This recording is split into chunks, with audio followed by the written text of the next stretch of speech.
Looks like we're doing the 15-minute challenge. How did that happen? I got 2 extra minutes out of nowhere.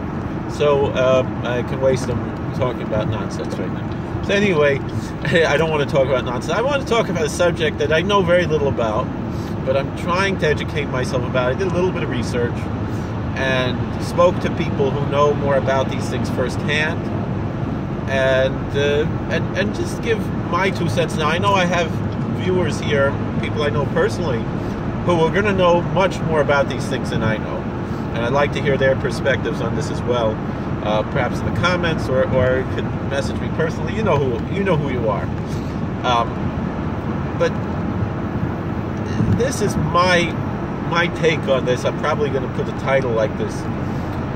We're hearing a lot about President Trump abandoning the Kurds, as if he's abandoning. There's about 25 to 30 million Kurds in the world, and President Trump, according to how the media would have you believe, and a lot of other people, all around, even Republicans, even supporters of the president, people like Ben Shapiro, who I strongly disagree with on this matter, even though I agreed with him with what I said in the previous video. Strongly disagree with Ben Shapiro about this. Will have you believe that President Trump is abandoning the Kurds, meaning all 30 million Kurds in the world. There's more Kurds than there are Jews, in the world. And President Trump is abandoning all the Kurds, and they're all going to be slaughtered by Erdogan, because President Trump is taking 50 U.S. soldiers off of the border of Syria and Turkey. And because of those 50 soldiers, all the Kurds are going to be slaughtered, right?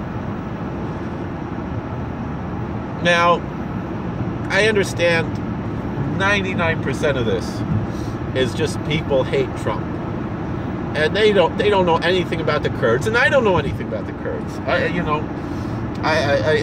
I've learned probably more about the Kurds in the past week, and probably more last night reading Wikipedia than in my whole life. I heard of them. I heard there's such a thing. They're Kurds, and I know, that they want their own country and this and that. And so last night I started to do a little research. Who are the Kurds? I just thought they were in the way. I'm sorry, but we'll ask little Miss Muffet about that. But I'm sorry, that was not nice. But anyway, this is not what's going on at all. At all. I found a YouTube channel recently, Blue Collar Logic. I like it. I liked what this guy is saying. But again, like a lot of people, he's very pro-Israel, which I only really caught in this last video. Which again, I'm not really anti-Israel. I'm anti-Zionist. It's a little different. And I'm not anti-Zionist in the left-wing way. I'm anti-Zionist in the right-wing way, in a religious way. And mostly I see that the Jews are the victims of the Zionists, not the so-called Palestinians. I kind of agree with some of the right-wing Zionists about the whole idea that, what is sometimes called the Fakistinian narrative, and this is related very much to what we're discussing here. And there's a scriptural source for this in the parsha we read yesterday in the synagogues. It says, "You angered me with no God," which could mean like atheism, and therefore I punished you with a non-people. And that's exactly what happened. The Zionists took Jews away from God, turned them to atheism, and the consequence was that there's this non-people, non-entity that popped up. Palestinians never existed before, never heard of them until 1963, about the same time that Kwanzaa was invented. And this is not to be racist against African Americans, it's just historical fact. They just, in the 1960s, they just tried to invent things that didn't exist. So there's Kwanzaa, and there's Palestinians, and there's some other things I could mention.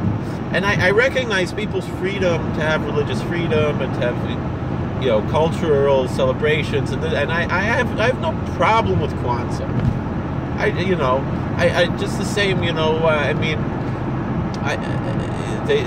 were in like the 1970s. They made up a religion, Asatru, or Odinism, they call it. Totally just made it up as to try to reconstruct the ancient Norse religions. Parts of this date back earlier to a certain degree, maybe to the 20s, 1920s or so, maybe a little bit earlier than that there were these small groups of people that tried it, and it became a little bit more organized, about 50 years ago.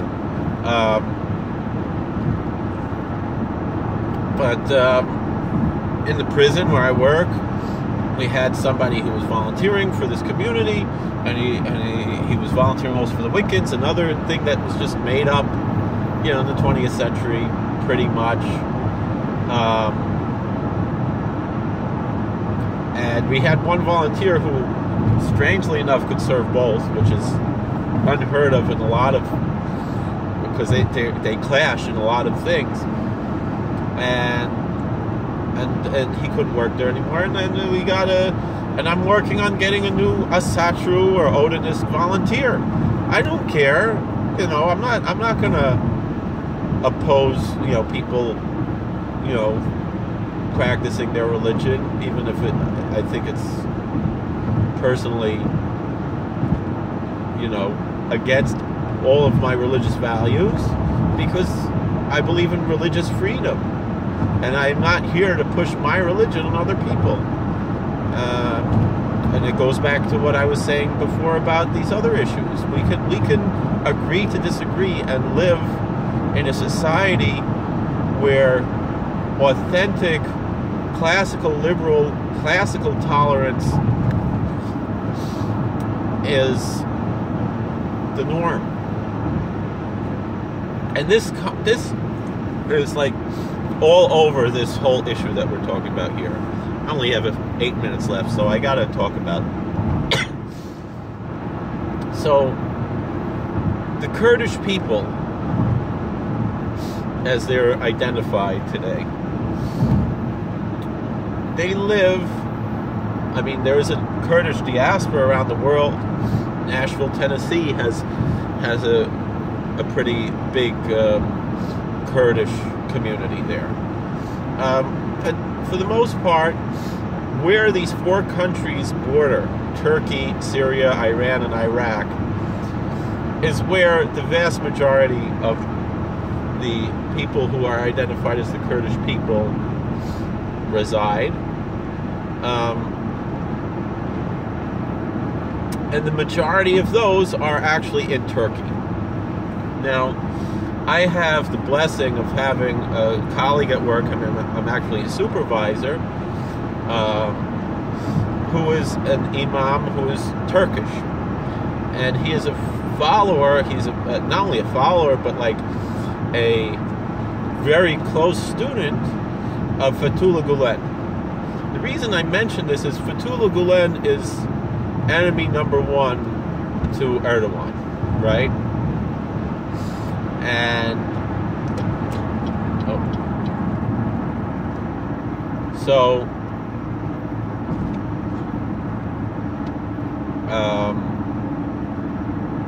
as my friend calls him, Mr. Gulen, because I guess because he's a retired imam, he doesn't preach anymore the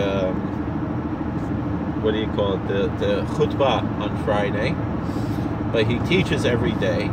And this friend of mine attends every day a shir by Fethullah Gulen. And I asked him, because Erdogan is seen as a bad guy to them. What's the story with the Kurds and the PKK and the YPG and everything, and this imam, he told me he lives in Pennsylvania now, where Fethullah Gulen lives. But where he lived in Turkey was where a lot of the Kurds live. And he had a lot of friends who were Kurds. And the Kurds are pretty much integrated into Turkish society today. And they're not necessarily seen as an enemy just because of their ethnicity in Turkey today.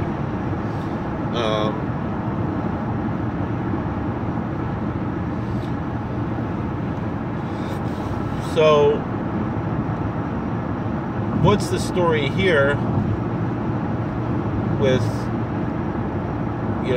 President Trump abandoning the Kurds? And when he says he's abandoning the Kurds, you're talking about the Kurds in Syria, which is the smallest of the 4 Kurdish populations in that area that a lot of people are seeking to turn into Kurdistan.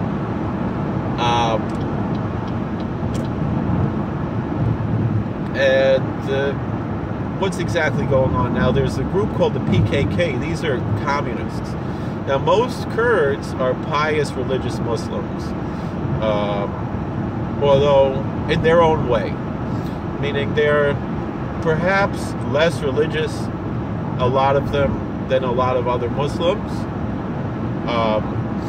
Sometimes they're considered more Western than a lot of other Muslims. But with that, you have a communist group, the PKK, that is a terrorist group according to the United States and according to Turkey. And in Syria, you have the YPG, and there's a machlokes. There's a dispute as to whether the YPG are essentially the same as the PKK. And the question is, do we owe something to the YPG? Now, Blue Collar Logic on YouTube said something very strong. It's not that we owe them something, they owe us something. It's not they helped us fight ISIS, we helped them fight ISIS because ISIS was in their backyard, not in ours. We helped them fight ISIS. That's very important. That's a very important perspective. So it's not that we owe them, it's that they owe us. But my perspective is as follows. Yeah, after Stalin and Hitler, lost their little bromance there, and Stalin joined the Allies to fight against Hitler, that didn't make Stalin a good guy. And now the same thing with Erdogan. It's complicated because part of it is Erdogan on one hand, the whole issue that's much bigger, but I only have 2 minutes left, is that there's this progressive ideology of my way or the highway, whether it's secular or religious. The Young Turks were the secular progressive my way or the highway way, and Erdogan is the religious my way or the highway way, and they're both wrong. And from my perspective as an American, my perspective is we can agree to disagree and get along. PKK, now the religious Kurds were persecuted by the Young Turks, who were secularists.